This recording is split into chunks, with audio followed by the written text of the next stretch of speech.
नमस्कार। Breaking news में बड़ी खबर, कौन बनेगा बिहार का अगला सीएम। अब ये सवाल लगातार बिहार में दौड़ रहा है और इस पर लेकर सियासत भी लगातार तेज होती जा रही है। आपको बता दें कि निशांत कुमार का एक पोस्टर पटना में लगाया गया है जिसमें उन्हें फ्यूचर का सीएम बताया गया है बिहार का। तो वही आपको ये भी बता दें कि जेडीयू नेता संजय झा ने अब ये भी ऐलान कर दिया है कि सीएम नीतीश कुमार 30 मार्च को अपने पद से इस्तीफा दे देंगे। साथ ही साथ एक खबर ये भी बता दें कि आनंद मोहन ने बीजेपी पर कड़ा वार किया है और कहा है कि बीजेपी को भारी पड़ेगा अब ये सारे कदम। तो इसी मामले पे ज्यादा अपडेट के साथ मेरे साथ मौजूद है मेरे सहयोगी नवेंदु।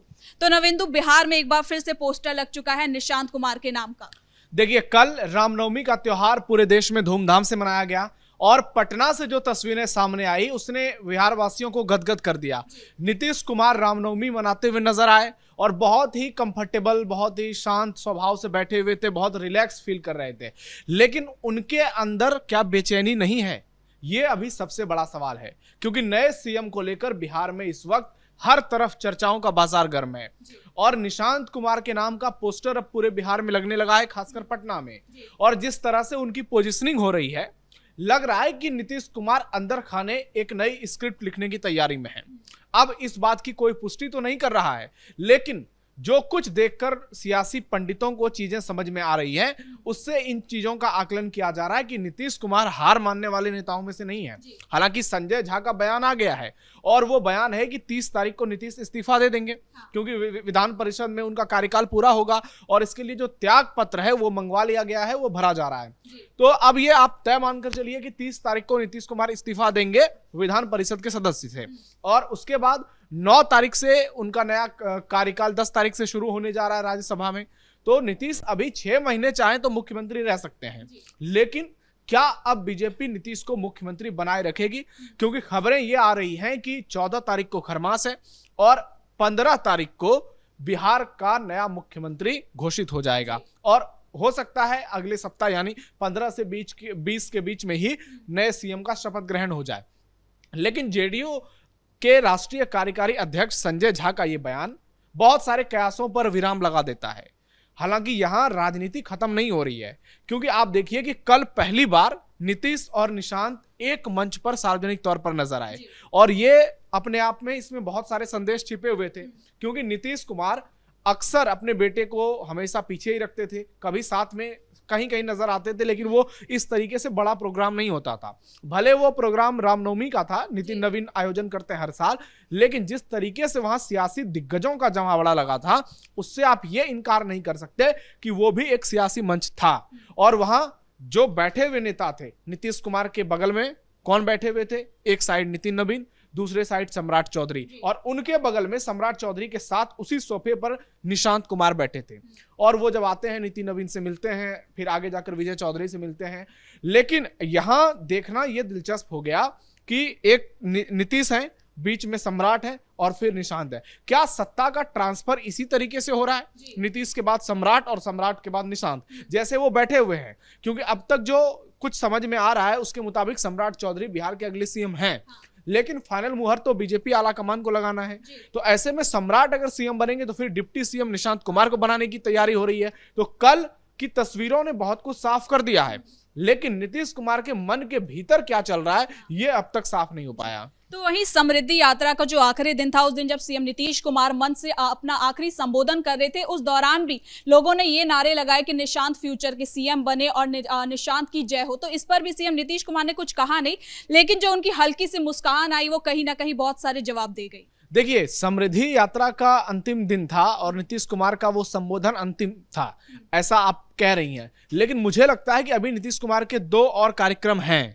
वो नालंदा जाएंगे और एक जगह और जाएंगे और 2 कार्यक्रम में शामिल होंगे। कॉलेज का कार्यक्रम में देश की राष्ट्रपति और उपराष्ट्रपति दोनों आने वाले हैं एक एक दिन। तो हो सकता है नीतीश वहां अपना संबोधन दें, लेकिन जिस तरीके से समृद्धि यात्रा के आखिरी दिन रविशंकर प्रसाद ने उनको शुभकामनाएं दी, सम्राट चौधरी ने कहा हम आपके नेतृत्व में आगे बढ़ते रहेंगे, नितिन नवीन ने कहा कि नीतीश कुमार ने जो बिहार के लिए कर दिया कोई सोच भी नहीं सकता था, और विजय चौधरी का भी बयान देखिए, डिप्टी सीएम विजय सिन्हा का भी बयान देखिए। तो सब इस प्रकार से बयान दे रहे थे, लग रहा था नीतीश कुमार का फेयरवेल हो रहा है। वहां पर बहुत सारी तस्वीरें साफ हो गई, लेकिन पर्दे के पीछे यही चल रहा है, ये कहा जा रहा है कि नीतीश कुमार इस्तीफा 30 को दे देंगे, लेकिन मुख्यमंत्री पद से क्या वो इस्तीफा दे देंगे खरमास के पहले? ये एक बड़ा सवाल बना हुआ है, क्योंकि नीतीश के बारे में कोई नहीं जानता कि उनके मन में चल क्या रहा है। वो कभी भी कोई भी निर्णय ले सकते हैं। अभी तक उन्होंने एक बार भी खुद से ऐलान नहीं किया है कि वो सीएम की कुर्सी छोड़ने जा रहे हैं, वो इस्तीफा देने जा रहे हैं, वो दिल्ली जा रहे हैं। जब उनके नाम का ऐलान हुआ, उसके बाद राज्यसभा चुनाव हुआ, और अब से लेकर आज तक देखिए आप 15-20 दिन का तो समय ज्यादा ही हो गया, लेकिन नीतीश कुमार ने एक बार भी नहीं कहा। उन्होंने इस दौरान कम से कम 15 जिलों का दौरा किया, सुपौल से लेकर के जहानाबाद पटना तक, लेकिन एक बार भी उन्होंने अपने मुंह से ये नहीं कहा कि मैं दिल्ली जा रहा हूं, मैं पद छोड़ रहा हूं। इसका मतलब नीतीश कुमार चाहते हैं दिल्ली जाना, ये एक बड़ा सवाल है। और अब देखना ये होगा कि नीतीश क्या वाकई में 30 तारीख को इस्तीफा अगर कहा गया है जेडीयू की तरफ से तो शायद दे दें, लेकिन मुख्यमंत्री पद से कब इस्तीफा देंगे? क्या ये खरमास के पहले देंगे या अभी कुछ दिन और चलेगा? लेकिन इस बीच संजय झा जो कार्यकारी अध्यक्ष है जेडीयू के, वो पहले हालांकि वो नाराज नजर आ रहे थे कि सीएम नीतीश कुमार अगर दिल्ली जाते हैं, लेकिन अब जिस तरीके से उन्होंने एक अल्टीमेटम दे दिया है कि 30 तारीख को सीएम नीतीश कुमार अपने पद से इस्तीफा दे देंगे, तो ये क्या कुछ कहता है? देखिए, ये यही बताता है कि जो कयास चल रहे थे पिछले कुछ दिनों से, उस कयास पर संजय झा ने विराम लगा दिया। और अगर आप देखें तो नीतीश के बाद नंबर 2 तो पार्टी में वही है। अगर आप रैंक के आधार पर देखें, जेडीयू के राष्ट्रीय अध्यक्ष नीतीश कुमार, कार्यकारी अध्यक्ष संजय झा, हालांकि विजय चौधरी हैं, ललन सिंह हैं, बहुत सारे लोग करीबी हैं, संजय झा भी उसी में है, लेकिन पार्टी में ऑफिशियली नंबर 2 वही है। और अगर उन्होंने कह दिया है तो ये तय मानकर चलिए कि नीतीश इस्तीफा दे सकते हैं 30 तारीख को, लेकिन मुख्यमंत्री पद से इस्तीफा देंगे संजय झा ने ये तो नहीं कहा। उन्होंने कुछ दिन पहले ये भी कहा था कि एनडीए के टॉप नेता बैठेंगे और वो तय करेंगे बिहार में मुख्यमंत्री कौन होगा और किस पार्टी से होगा। यानी संजय झा के बयान ये बता रहे हैं कि जेडीयू पीछे हटने वाली नहीं है। हालांकि उन पर ही आरोप लगे हैं, ललन सिंह पर आरोप लगे हैं कि इन 2 लोगों की वजह से ही नीतीश कुमार को इस्तीफा देना पड़ रहा है, लेकिन अगर इस बात के पीछे इतनी सच्चाई हुई रहती तो शायद नीतीश कुमार और संजय झा का रिश्ता इतना बेहतर नहीं होता जो कि नजर आ रहा है। दोनों जिस तरीके से एक दूसरे के साथ कंफर्टेबल नजर आते हैं और पार्टी को लेकर संजय झा की जो एक्टिवनेस नजर आती है वो शायद नहीं आती। लेकिन नीतीश कुमार के दिल्ली जाने से नाराज तो अब आनंद मोहन भी नजर आ रहे हैं, और वो बीजेपी को कह रहे हैं कि उनको ही भारी पड़ेगा सीएम नीतीश कुमार को दिल्ली अगर वो भेज रहे हैं तो। देखिए, आनंद मोहन हो या आनंद सिंह हो, इनके लिए दिक्कत का आगे चलकर समय होगा, क्योंकि बीजेपी बाहुबलियों से पीछा छुड़ाती है। बीजेपी जो ऐसे छवि के लोग हैं, चाहे आनंद मोहन है, आनंद सिंह है, इन लोगों से दूरी बनाती है। नीतीश के नाम पर आनंद सिंह को खड़ा किया गया, आनंद सिंह चुनाव जीते, आनंद मोहन के बेटे चुनाव जीते, लेकिन बीजेपी ऐसे लोगों को पसंद नहीं करती है। आप उदाहरण देखिए, क्या आपको मध्य प्रदेश में, उत्तर प्रदेश में कोई ऐसा बहुत बड़ा माफिया टाइप लोग मिला है जो कि बीजेपी से चुनाव लड़ा हो, बीजेपी से विधायक सांसद बना हो? इसकी संख्या बहुत कम है। लेकिन नीतीश कुमार चूंकि बिहार में थे, उनके हिसाब से चीजें हुई हैं। और आनंद मोहन के बेटे चेतन आनंद भी विधायक हैं, उनकी पत्नी लवली आनंद जेडीयू से सांसद हैं, और अनंत सिंह भी विधायक हैं, आगे चलकर उनके बेटे भी बनेंगे जेडीयू से। लेकिन बीजेपी से ऐसे लोगों का कॉम्बिनेशन जो है वो बहुत बेहतर नहीं रहता है, इसलिए इनको लग रहा है कि नीतीश के जाने के बाद सत्ता ट्रांसफर होगा, और जब बीजेपी का सीएम होगा, बीजेपी का मुख्यमंत्री होगा, सत्ता का पूरा बागडोर बीजेपी की जिम्मेदारी में होगी, तो फिर उनके लिए राह मुश्किल हो सकती है। क्योंकि जैसे ही सत्ता का ट्रांसफर होगा सारी चीजें बदल जाएगी, सारे लोग बदल जाएंगे, कुछ चेहरे आपको पुराने नजर आएंगे, लेकिन तौर तरीका बिल्कुल नया होगा। वो बीजेपी का अपना एक अलग तरीका होगा, जो मुख्यमंत्री रहेगा वो पार्टी के हिसाब से उसको आगे बढ़ाएगा, और फिर बीजेपी बहुत आगे निकल जाएगी और गठबंधन के दूसरे दल पीछे छूटेंगे।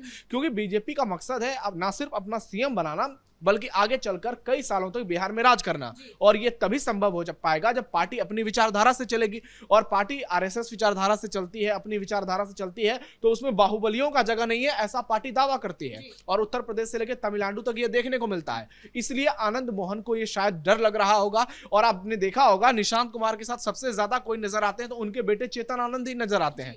शायद उन्हें कुछ चीजों का आभास हो रहा होगा, उनके मन में बहुत सारी आशंकाएं होगी, लेकिन ये तो वक्त बताएगा। लेकिन इतना जरूर है, इन लोगों के जहन में जो डर है वो इस बात का है कि नीतीश जाएंगे तो उनके हाथ से वाकई में बहुत सारी चीजें फिसल सकती हैं।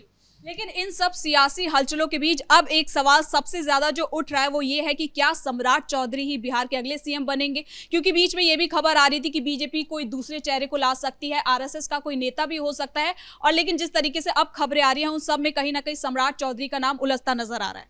देखिए, बीजेपी एक ऐसी पार्टी है जो अपना नया मुख्यमंत्री बनाती है तो दो लोगों के अलावा तीसरे को मालूम नहीं होता है। वो दो लोग कौन है? नरेंद्र मोदी और अमित शाह। मध्य प्रदेश, राजस्थान, छत्तीसगढ़, कई राज्यों में हमने देखा, दिल्ली हो, सीधे सीधे वहां पर पर्ची खुलता है और उसके बाद नाम का ऐलान होता है। बिहार स्थिति यहां अलग है। यहां जेडीयू के साथ बीजेपी को सरकार चलानी है। बीजेपी वाकई में सोचती होगी कि जो नया सीएम होगा वो उसकी विचारधारा का होना चाहिए, वो कट्टर आरएसएस बैकग्राउंड का होना चाहिए, हिंदुत्व की बात करने वाला होना चाहिए। लेकिन क्या बिहार की सियासत अभी इस बात के लिए पूरी तरह से तैयार है? क्या बीजेपी अगर पूरी तरीके से अपनी मर्जी चलाएगी तो क्या नीतीश कुमार उस बात को मान लेंगे? और दूसरी बात, सम्राट चौधरी की जिस तरीके से बीजेपी में पोजीशनिंग हुई है, आप देखिए, आरजेडी से जेडीयू से कुछ लोग दावा करते हैं कि वो जीतन राम मांझी के पार्टी में भी रहे, फिर बीजेपी में आए और बीजेपी ने उन्हें प्रदेश अध्यक्ष की जिम्मेदारी दी। बहुत बड़ा पद होता है। उसके बाद उनको नेता प्रतिपक्ष बनाया गया। वो नीतीश कुमार से लड़े और कसम खाई कि जब तक उनको कुर्सी से हटाएंगे नहीं तब तक हम अपना पगड़ी नहीं खोलेंगे। उसके बाद नई सरकार बनी तो नीतीश के साथ डिप्टी सीएम बने, वित्त मंत्रालय जैसी उनको अहम जिम्मेदारियां दी गई। उसके बाद दूसरी बार जब 2025 में शानदार जीत हुई तो सम्राट चौधरी फिर से डिप्टी सीएम बने और चुनाव में राजनाथ सिंह से लेकर अमित शाह जैसे दिग्गज नेताओं ने यह कहा कि आप सम्राट चौधरी को जिताइए, हम इनको बड़ा आदमी बनाएंगे। इसके बाद नई सरकार में सम्राट चौधरी को गृह मंत्रालय की जिम्मेदारी दी गई।